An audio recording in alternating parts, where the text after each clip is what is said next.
What's going on, everybody? This is Black Men Sundays. I'm your host, Corey Sylvester Murray. We're talking about generational wealth, mental health, finance, and business. It's a black man Sunday. Time to put all childish things away. I refuse to be the man I was yesterday. Gotta put my best foot forward and elevate. And before we introduce today's guest, this brother's coming all the way from Montreal, Canada, where it's cold. I just came back from New York City, 35-degree weather. It was 80 degrees when I left out of here. But before we get into all that, my brother Eric Player from Hunts Vegas, Alabama. What's going on, brother? How's the weather going? And who do you have for our Black Men Sunday Spotlight? Hey Corey, thank you, man. Man, the weather is pretty cool for a fall day. It's about 68 degrees here.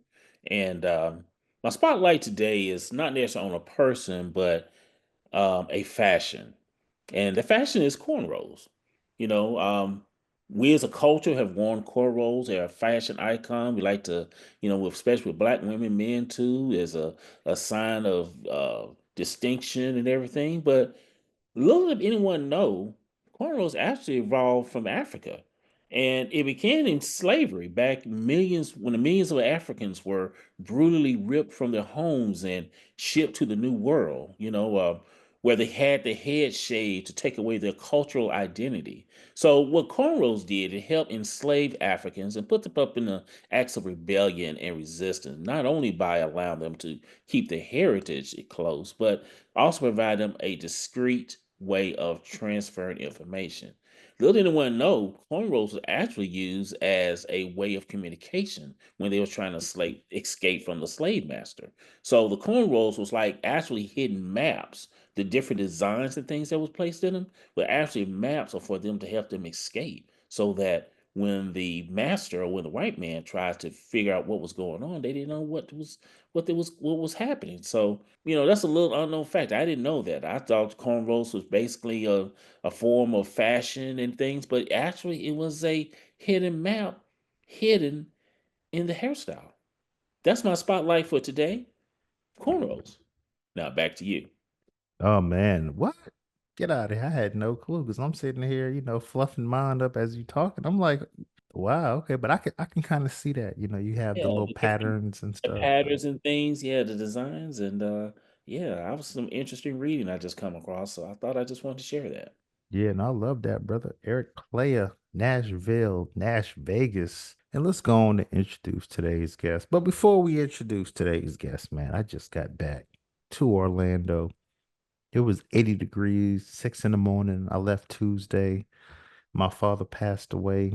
We covered his funeral. We were there for that. It was 35 degrees. Then they buried him in Jersey. It was 30 degrees. I was like, oh, I used to be a New York boy. I think I'm a Florida boy now. I can go 10 miles in 10 minutes. You get on that Belt Parkway, you might go 2 miles in an hour. I'm like, man, it take us an hour to get all the way to Astoria, Queens, and we like on the south side of Brooklyn. But when we think about life, one thing you don't think about is losing a loved one. We're trying to find out, okay, I don't need, I'm young. My life is good. Who should I have to inherit my wealth when I pass away? When I have my wishes, who should I have to carry out my wishes? What if I don't have any plans in place? I'm just getting my paycheck to paycheck, living my life, and then something happens to me, right? So, and then what about online? We're on social media. People have their verified check marks. Everyone wants to be famous now, verified. How can we keep our social media safe? So, without further ado, because I feel like I'm riding on all day, David Edey, speaker, author, executive help. This brother's out of Montreal, Canada. Welcome to Black Men Sundays, brother. How you doing? I'm doing fine, Corey, and thank you very much for having me here. This is all this weather talk. Okay, I'm in Canada. That sounds tropics. 35 degrees. I'm out in shorts. In Tennessee, 60. I'm almost. I don't know what I'm going to do. The weather's too warm. And 80 degrees. Forget about that. So I'm here. It's about 12 or 13 degrees. It's probably going to go down to zero tonight, and just live my life here in Canada. But I appreciate you taking the time. Condolences for what you you and your dad, and the best thing is that you were there to celebrate him, and that's all you can ask when and during these tough times is just celebrate them. Why is it important for me to pick the right person to carry out my wishes when I'm no longer here? Well, the reason you want to do that, if we back it up, the problem that we have, I'm here in Canada, and it's the same thing in US. And if we break it down even more in our community, the Black community, it's anywhere between 65 to 70% of Black Americans, Canadians as well, don't have a will. They don't have an estate. So, when we get to the point of we want to make sure our wishes are taken care of, it's important that we first do the first step in terms of making sure we have a will. And the will is the only way that's going to make sure that your wishes are going to be carried out. It's, in the community, we hear a lot about people talking about generational wealth. Yeah, but that's fine to talk about generational wealth, but it stops if you don't make sure that you're passing on the wealth to the next generation. If you haven't made your wishes known to the next generation, whatever it might be. The problem that I've come across, and especially in our community, is that we take it for granted. You're probably going through a little bit of reflection right now, when you're sitting there and you're listening to all the great things about what your dad had done and all the people coming up to you, and they're celebrating him. But it now also is a time that when we want to think about our own mortality, and we're afraid to talk about our own mortality. What happens usually is people either want to avoid it, they'll procrastinate, say, "Oh, I'll get to it," or they'll say, "I'm dead. What will it matter?" Well, it will matter. So that's why we need to make sure that as a community, we start to make sure that if we're going to talk about generational wealth, that we're able to pass it on. And that's by having a will and making sure someone's going to be there to make sure that the wishes are going to be carried out. Okay, great. And that leads to my question. So, who's that right person? Would it be your wife? Because I know in my situation with my father, well, I have a brother Mhm. and I have an aunt, but he left everything to my grandmother who passed away 3 years ago. Okay. So when we're talking about choosing the right person to carry our wishes out, let's talk about updating policies. Let's talk Exactly. about like who should be the executor over our estate. But let's talk about that first. Well, the executor is the person that's going to make sure that your estate, your wishes are going to be carried out. And it's a thankless job. It's a job that most people take on as they're doing it as a big favor, or they take it on as, something that they feel it's a great honor. But it's a hard, hard job. On average, it takes anywhere between 18 to 24 months to settle an estate. You're spending over 100 hours. And you're going to have to take time off from work because this is a tough job. And 75-80% of the time, an executor has no idea what to do and how to get started. That's how I ended up writing my book and how I ended up talking on this subject. Because in my case, I lost my parents to cancer within a year of each other. And it took me 7 years, 10 court appearances, and $50,000 to settle my parents' estate. And they have a will. So, and the biggest mistake that my parents had, even though we were three, and we should have had the conversation, my parents didn't have the conversation with us. And even though I've been a financial advisor for almost, it's going to be close to 40 years in April, they never had the conversation of, yes, the three of you are the executors, and we want you to look after things, and we don't want any problems. But when my mom passed away, and then my dad within a close proximity, they always assume that, well, we don't have to have a conversation. It'll be an easy thing, is that the kids should get along. Well, you really don't know about somebody until you have to share an inheritance with them. And people change. And you need to make sure that if you choose somebody, is that somebody that you know that's going to be honest, somebody that's going to be trustworthy, and somebody's going to have to put up with the nonsense of the beneficiaries, because all families are messy. And when there's an estate involved and there's money, it gets even messier. And you find out some of the people, when I was in court, I know my parents are spinning in their graves that their children were in court and we're having two lawyers and a judge decide the fate of their assets, and assets that we ended up not owning in the end. So the executor is someone that you have to think long and hard In your case, for your dad, yes, he did have a will, but as circumstances change, you have to update the will. You might have new kids, you might get divorced. You have to make those changes and not only update the will, but also make sure that the executor is made aware of the changes. Okay. And what about if I don't have a plan in place at all? There's two ways this can go. You need to have a plan. You might decide, well, well, first of all, let me back up why people don't do this.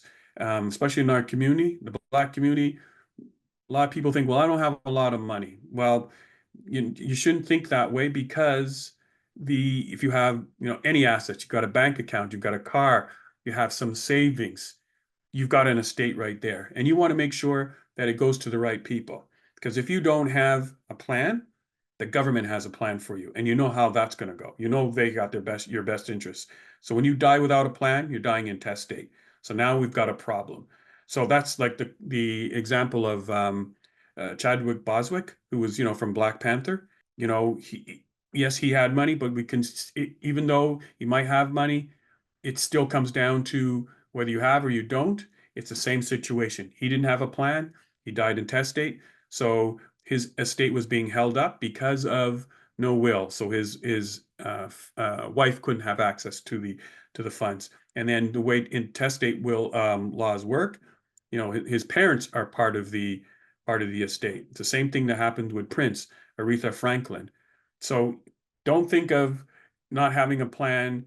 It's okay, I'm dead. It won't matter. Having a plan is very, very important. The other thing that holds back people is they think, well, I'm too young. Nobody knows when their time's going to come. Spoiler alert, we're all going to die. So we need to figure out, okay, what do I want to do? How can I prepare myself and not leave my family disorganized and in chaos?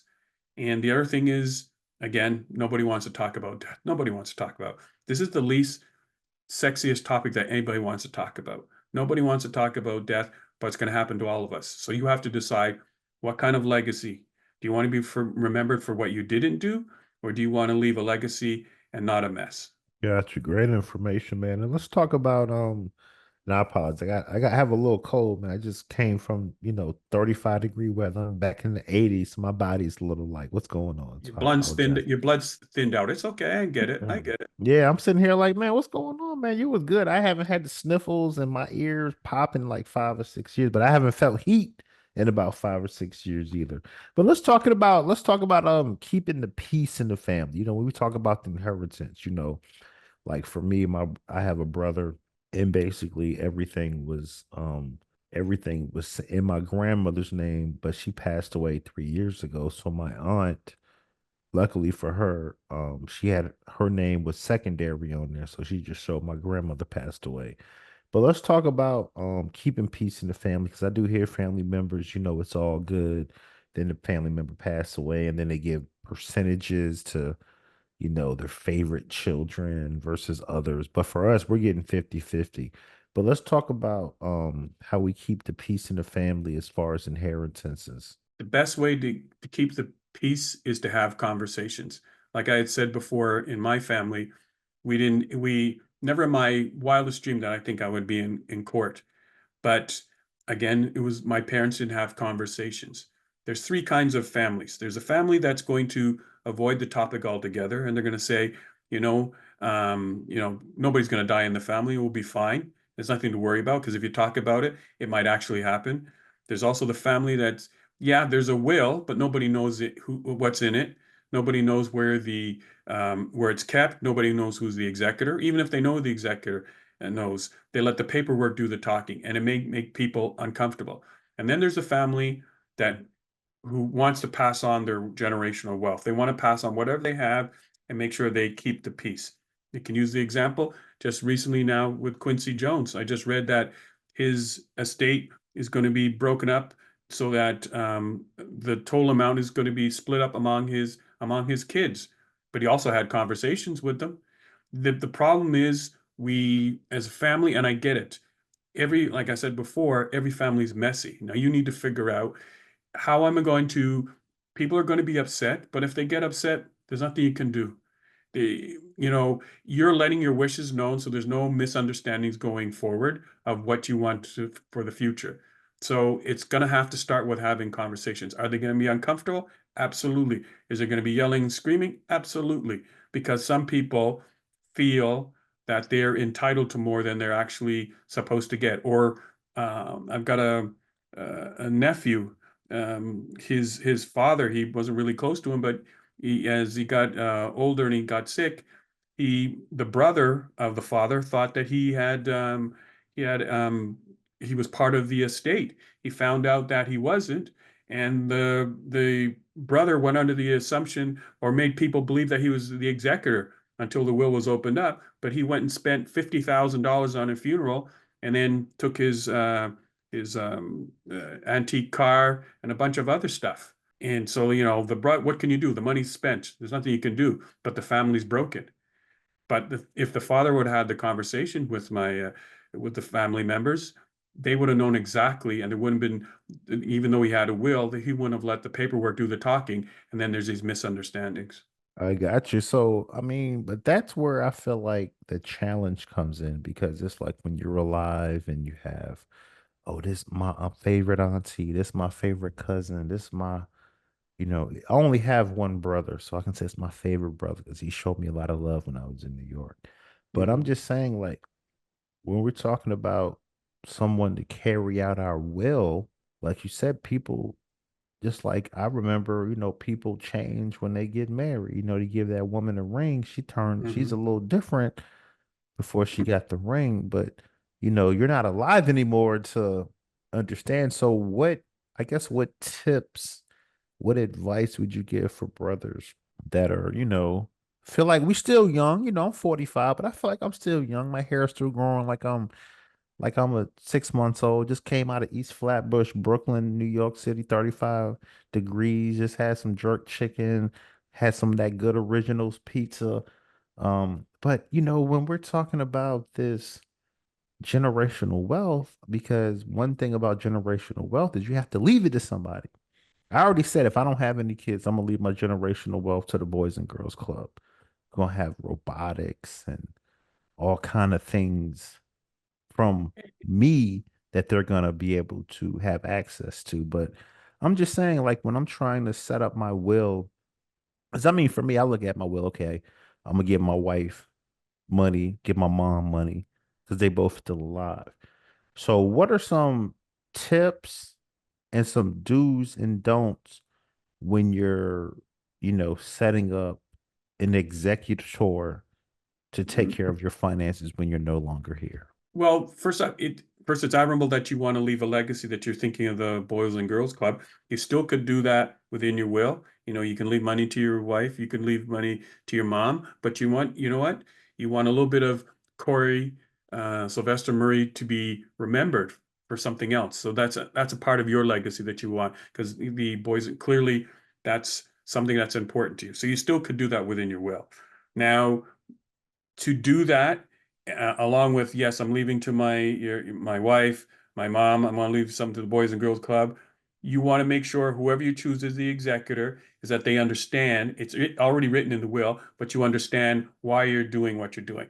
I don't know your whole family situation, even though you might say I'm leaving something to the Boys and Girls Club. Just as an example, I'm leaving 5% or 10% of the estate that's going to go to them in my name. I want to leave something. There might be disagreements. Well, why are you leaving? Or some people say, well, why do you leave? At the end of the day, it's your estate. You can do whatever you want. It's what you feel in your heart of what you want. A legacy isn't what you leave people, it's how you're going to leave them. So, if you say, I'm going to take care of my mom, I'm going to take care of my wife, and I also want to take care of the Boys and Girls Club, then that's the legacy of Corey Sylvester Murray. And that's it. But you've had the conversations with those people. You might even let the Boys and Girl Club know that, yes, you could expect something in the future from me. But it's up to you to have the conversations, to make sure you get it down on paper, because all of these things that you're telling me, if you don't got a will, it doesn't matter, because the government's going to now say it's intestate.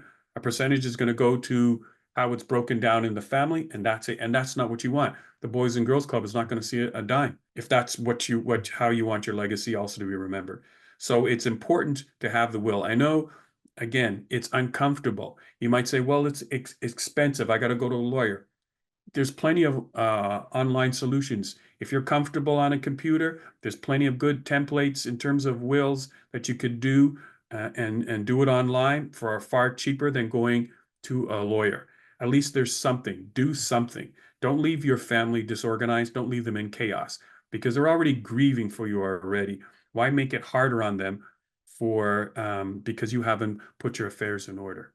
Talking about your book, like I said, you're a speaker, author of The Executor Help. What was the impetus of you writing that book? Well, like I said, it was the 7 years and the 10 court appearances, $50,000 that I spent on lawyers to settle my parents' estate. And I didn't want people to go through what I went through. And, you might have had the cold weather. I had cold weather and COVID. And that's what made me write the book during that time. It was during the time of COVID. I remember it must have been the third or fourth time that I went through I was going to court and I had my sister in the car with me and I says, there's a book in me, but I didn't want to do it. And then COVID hit and I ended up doing that. I should also back it up in terms of when we're having family problems and stress like this, I ended up having to have triple bypass surgery because of the stress almost killed me. I ended up with blocked arteries in my heart and ended up having triple bypass surgery. And it was just the stress of everything. And didn't want families to go through what I went through. Families change. I'm like I said, I can still feel my parents were probably spinning in their graves, that their children are in court are fighting over what should be a simple procedure, split it three ways. But one sibling didn't feel that splitting it three ways is equal, is not fair. And that's where we have the problem. But my only thing that my parents didn't do, and I miss their voices every day, is that they didn't sit us down and say, this is what we want. We don't want any fights. And that should be the end of it. Because my thing is, I don't want to have any fighting. I don't want to have the family members fighting because I've seen that and I'm like, wow, y'all were so close. Now you guys are separating over money. And then what happens is one of them passes away and now they're at the funeral going crazy. So that was my thing at the funeral. Like I was at my father's funeral. I didn't know him that well, but I just made sure that the point that I had to make was that don't let family beefs, don't let, oh, she took my boyfriend 30 years ago. Don't let that stop relationships.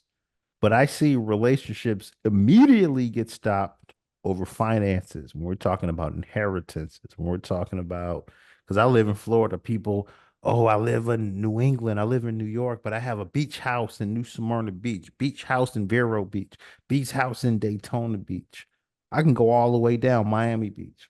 But now that love turns into, I'm not going to say hate, but it's like, wow, I should have had more of the cherry tree, essentially. So when we're setting up our lives and we're setting up this generational wealth as setting up our executors, what tips can you give us to make sure that we know that it's going to be in the best hands kept and not just in the hands of who we thought? Because, like you said, when you get married, when you pass away, people change. So, how do we execute that to our executor? You can try to do the best you can. There's no, because people are going to be who they are. And I think it's interesting. And every time I, do shows, great shows like this, where we're having this conversation here, everybody, or if I'm at a bookstore and I'm doing a book signing, everybody comes up to me and tells me a story. You told me 2, 3 stories of people, of families. This is happening all the time. It's like a dirty little secret nobody wants to talk about. But all it takes is one death, and we've got a problem. And then you start to find out about who people really are. Again, I still couldn't believe I'm in court. And I think another day was when we're sitting in court, and I leaned over to my sister. I said, neither these two lawyers nor these judge, I don't remember ever seeing them at the Christmas table. I don't remember them, my mom passing them some peas and rice. I don't remember them. Why are we here? This makes no sense. It makes no sense whatsoever. But what you can do is that you can say, you know what? I want to get my affairs in order. I want to make sure that I've got my will. I'm going to make sure that I'm going to choose my, and if again, if you want to make sure that you can sort of control the money from the grave. This is where it's a little bit more complex. You might want to have a conversation with a lawyer so you could put some trusts in there so that they don't get all the money all at once, and the trust controls how much money they get, if that's something. But that again, that's it'll be a lot easier if you go to a professional and have them give you the guidance if that makes sense in your situation. If you have, if you've got, the beach house in Vero Beach and Daytona and that sort of stuff like that, maybe you want to put in a trust. Again, everybody's situation is different. The goal is, how can I pass on my wealth to the next generation? Surveys have shown that most wealth does not go past the third, doesn't make it past, 70% doesn't make it past the second generation, because there aren't the conversations of, this is how we do things. This is how, this is money is being left to us. It's being handed down. There aren't those money conversations. And the only time we see the problem is when we're at funerals or we end up finding in court. You know who's making money when it's the estate? The lawyers are making the money. Because again, that 50 grand had to come out of our estate, out of our parents' estate, or also out of my pocket, so that we can make a wrong right. So we have to fight. So why make things so hard on your family? Have a will, choose an executor, and if you think the executor is might predecease you, then have a secondary one just in case, and then prepare them and say, okay, I've got my will here, I've got my power of attorney, maybe another one for healthcare directives. So I've got those three pieces of paper if something wants to happen. Okay. And then you're going to say, I'm going to keep this in a bright red folder or a bright red file envelope. And it's going to be here in my house in a particular area. And you'll let the executor know or some other family member know that in case something happens, look for the bright red folder. Because if something was to happen, people are traumatized. There's grief, and you can't find anything when you're traumatized and in grief. So if they say, you know what, they told me it's in their bright red folder, I'm going to go there. So in there should be the will, the power of attorney, and the healthcare directives, all of those things, those important paperwork. The other thing is also, you touched on at the opening here, digital assets, your logins and your passwords. All of that is very important too, to have a sheet as well, because we spend a lot of time online. For every one email address, there's probably about 160, 130 digital identities related to that email address. So you want to make sure that you've got that, all your logins and passwords. I have a friend of mine passed away 2 years ago from cancer. I can tell that her husband doesn't have access to her social media because she's still getting Facebook, that it's her birthday. I just saw on LinkedIn recently that she's still getting a job anniversary. So that tells me her husband, the executor, has no idea about her social media. So you want to make sure that's taken care of. And it's also to stay away from online identity theft. If someone, that's a problem as well. When a lot of people are watching the obituaries, and if they see people have passed away, they might try to figure a way that they can get into their online accounts and do some fraud as well, some catfishing as well. So you want to make sure your digital assets, along with your will, healthcare directives, power of attorney, are all in that bright red folder that your executor or some other family member knows. Think of it like an emergency. When it's time to break that glass and pull the alarm, where do I go? This is Kalali, out of Calvert County, Maryland.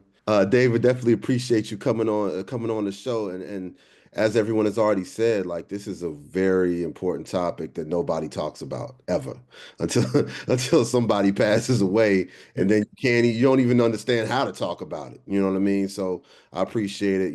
My father actually passed away at the beginning of last year. So, it's yeah, it's something that really hits on. It's a topic that really hits on for me because we still waiting through some of the estate issues. So the question that I want to ask you is, would you even recommend a family member being named as the executor? Because from my experience, I'm like, I'd rather have it be like a lawyer or somebody who doesn't have any dog in the fight.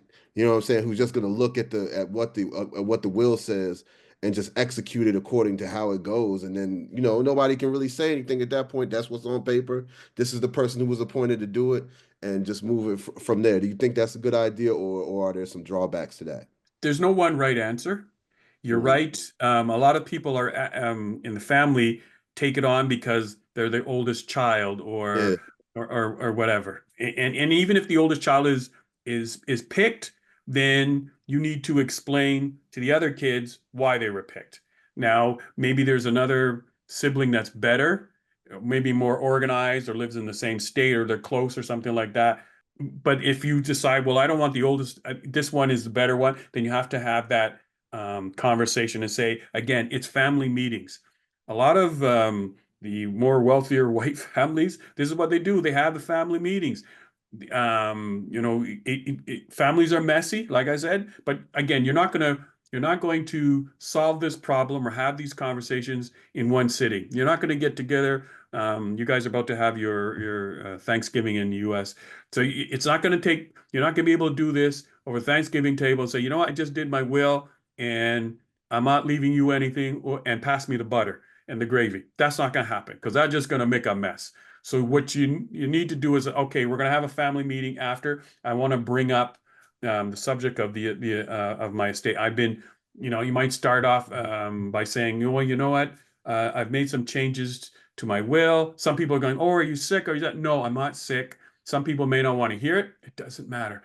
Point is to start the conversation. I made these changes and I put so and so in charge, and hope you'll understand. Again, people might get upset. It doesn't matter. It's your estate. You can do whatever you want. But to get to your question, should you get a lawyer or it's going to be a little bit more expensive because now, like you said, there's no dog in the fight. They don't care. They're they're they're going to charge either a flat fee or a percentage of the estate, and we move on from there. I don't want to hear about your, a cousin saying I was promised this. They're not interested. They don't care. There's no dog in the fight. So a corporate trustee or a lawyer, something, a trust company that does that, you might want to look at that, but it'll be more expensive. But there's not going to be any problems.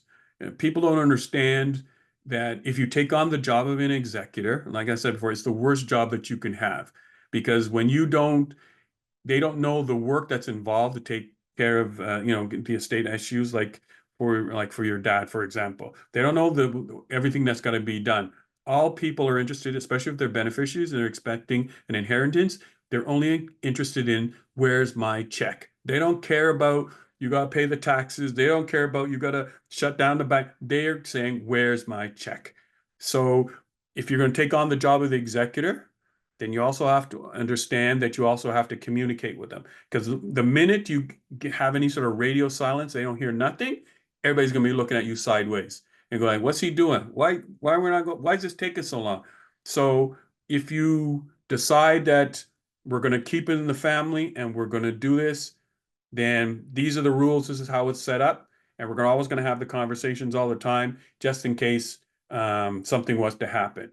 If you feel that there's there's not going to be any harmony, then a corporate trustee or a trust company, let them, sit down with a lawyer and let them write up the will and let them be the executor. But there's going to be a cost to it. Yeah, I get that. I appreciate that answer as well. It's just that this is just like you said, I think just as other people have said on this call already. It's like I've seen it in different families, like my friends, my family, other family. It's like it seems like whenever you leave it to the family, it always ends up in some kind of division. Like it always ends up being somebody want to take it over or somebody want to, you know what I mean? It doesn't ever seem like it works. And so that's why I'm like, maybe the best thing is to do is to just pay a lawyer and be like, all right, man, you tell us what it. Exactly. But I respect what you're saying. There's no right answer to there's no right answer to it. It's just And that's because families are messy. And you would never think that a family member would behave the way they're behaving because this is over money now. But a lot of times, and one of the siblings I had to sue, and having to gone through what I went through, at some point, those people, they're narcissists. They're only interested in control. They're only interested in what's in it for me. I don't care about you, the others, what's coming to me. So if that person in the family has always been that way from the time they were a child, and they're not going to change once they become an adult. So you know who you, so comes to your question, if you are setting up your estate, you're picking an executor, and you know that in the family there's one of those people, because there's one in every family, there could be even two, then you have to think long and hard. How do I want this to go? Because no matter what you do, they're never going to be happy. They're always going to be who they are. Everybody's got them in a family. I happen to have one.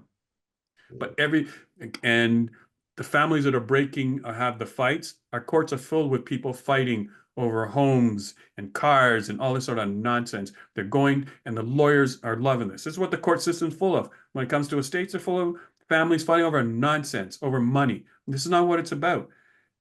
So you need to figure out, okay, how am I going to alleviate this problem? I've had the conversation. I know who the problem people are.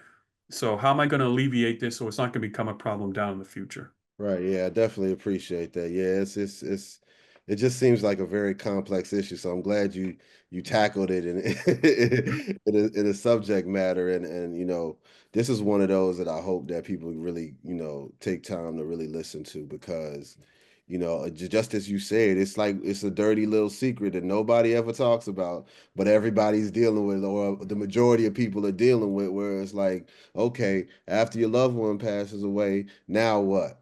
You know what I'm Yeah, saying? yeah, Now what? Now, and our show is all about, generational wealth. And it's like these fights actually sap the generational wealth. Even if somebody left it, these fights sap that generational wealth, because now you're taking time and additional resources to sort out a fight that didn't even have to be a fight. You know what I mean? So yeah, man, I definitely appreciate it. I know, of course, probably gonna get to this later, but where can I get your book at? just go to davidedey.com, my Okay. website. You can go on there. You can, and I've got a quiz that you can take to see where you rank in terms of scoring in your family, in terms of what you need to do. I got free resources on there, a checklist that you want to make sure that your executor has. So you would put that with the will. So if something was to happen, or if you're an executor, check off, have I done all of those things there? So the book's written for people in the US and in Canada, because because I'm so close to the US as well too. So, and we all got the same problems. But it's not only the problems, the white people have that too, but in our community, the black community, we don't do enough. Like, in my book, there's stories of, I just tell stories. One of the stories is even with Nelson Mandela. I talk about when I went to South Africa and how his family and how messy they were in terms of settling his estate. It doesn't matter. It's happening all the time. But as our community, we have to, if again, people like to throw out that word, generational wealth. That's fine. But what happens when, and it's going to happen to everybody, we're not here? What happens to the wealth? We want to pass it on to the second and third, the fourth generation. Hopefully it goes on, but it always seems to get stuck. So in the white community, if it stops at 70% don't make it to the third generation, what could it be in the black community? I don't know what it is, but it's got to be even higher, because we're stopping the wealth to be passed on to the next generation. We're not having the conversations with our family. We're not having family meetings. I know there's companies for the white community that's all they do. They go out and they have family. They facilitate family meetings to have this conversation about the money that they have and all, and what are we going to do and that sort of thing. And it goes on and on all the time. So but we don't have that in the black community. We don't. We're I we're mean, worried about, where's my check? This is what they yeah, left me. I mean, even with my like my dad, he had a will and all of that, but we never discussed it. So it was like we didn't even know what was in it until he passed away. Then we had to, then we, we were able to find it because nobody even knew where it was. You know what I'm saying? You gotta figure out where it is, and then it was like, okay, well, what's even in it? You know what I mean? And then so and then Okay. and then after that, even executing it becomes like a challenge as well. So, what you're saying though is that when we're setting these up for ourselves and we're engaging our family, we should engage our families at regular intervals. So like even when we set up a will, then we need to engage our families on what's in the Exactly. will. This use you as an example. You said your dad had a will. Yeah, You didn't know what was in it. You didn't know where it was. You're yeah, already dealing with his loss. So you're already off kilt already. I know how it is when you lose your dad, you're lost. Okay. So now wouldn't it have been easier if it says if your dad would have told you, it said, Khalil, in this filing cabinet or drawer, there's a red envelope. Look in that envelope if something was ever to happen to me. That would have made life easier for everybody. But now you guys are fighting grief. Actually, that's the first chapter of my book is grief first. All this other stuff we're talking about, that's just the business. It's nonsense that we got to take care of because life is still going to go on. But we mhm, first got to deal with our grief and how do we handle that? So if you had that conversation, same thing with my parents. If they had that conversation with us, it would have made it a lot easier. Just saying, instead of letting the paperwork do the talking, have the conversation. Hey, this is what's going to happen. Here's where it's going to be kept. If in case there's here's the lawyer you should contact. Here's the accountant. Here's my financial advisor. Have those three, at least have the phone numbers for them. Make it easier for everybody because right off the bat, you guys are disorganized because you don't know where to start. You don't know what to do, and there's chaos. So why not do the greatest gift of love that you can for the next generation and make it easier on them? well, I definitely appreciate you taking the time to talk with us because Absolutely. situations in life like this, it never seems like there's any kind of instruction manual for them. So There isn't. you just end up doing whatever you think you're supposed to do. So once again, appreciate you taking the time with us. Appreciate you, taking the time to tackle this complex subject. Thank you. Thank you. And celebrate your dad. 100%. Always doing that. It's a black man's Sunday.